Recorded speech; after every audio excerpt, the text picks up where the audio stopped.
Emiliano Martinez അഥവാ അർജന്റീനക്കാരുടെ സ്വന്തം Amy Martinez.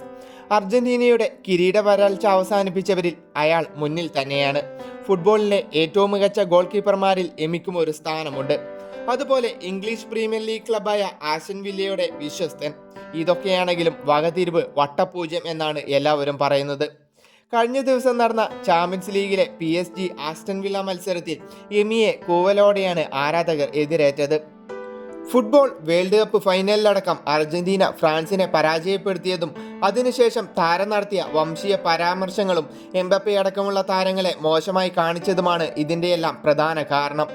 അതിൻ്റെ പ്രശ്നങ്ങൾ ഇന്നും അയാൾ നേരിടുന്നുണ്ട്. PSG-ക്കെതിരെയുള്ള മത്സരത്തിൽ എമി എത്തുമ്പോൾ കോപ്പ അമേരിക്കയും വേൾഡ് കപ്പിൻ്റെയും ചിത്രങ്ങൾ പതിച്ച തൊപ്പിയാണ് അണിഞ്ഞെത്തിയത്. ഇത് ഫ്രഞ്ച് ആരാധകരെ മനഃപൂർവ്വം ചൊടിപ്പിക്കുക എന്ന ലക്ഷ്യമാണെന്ന് പലരും പറയുന്നു. മത്സരത്തിന് മുൻപ് തന്നെ എമിയെ വിമർശിച്ച് 1998 ഫ്രാൻസ് ലോകകപ്പ് നേടുമ്പോൾ അംഗമായിരുന്ന ഇതിഹാസ താരം ഇമാനുവൽ പെറ്റിറ്റ് രംഗത്തെത്തിയിരുന്നു.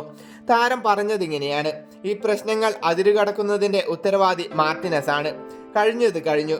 കളിയാക്കുന്നത് ഫുട്ബോളിലും ജീവിതത്തിലും നടക്കുന്നതാണ്. പക്ഷേ അത് അപകീർത്തിപ്പെടുത്തുന്നതിനും അനാദരവിലേക്കും നീങ്ങരുത്. അവർ ഒരു മനഃശാസ്ത്രജ്ഞനെ കാണണം. അവൻ വികാരങ്ങൾ നിയന്ത്രിക്കാൻ പഠിക്കേണ്ടതുണ്ട്, പെറ്റിറ്റ് പറഞ്ഞു.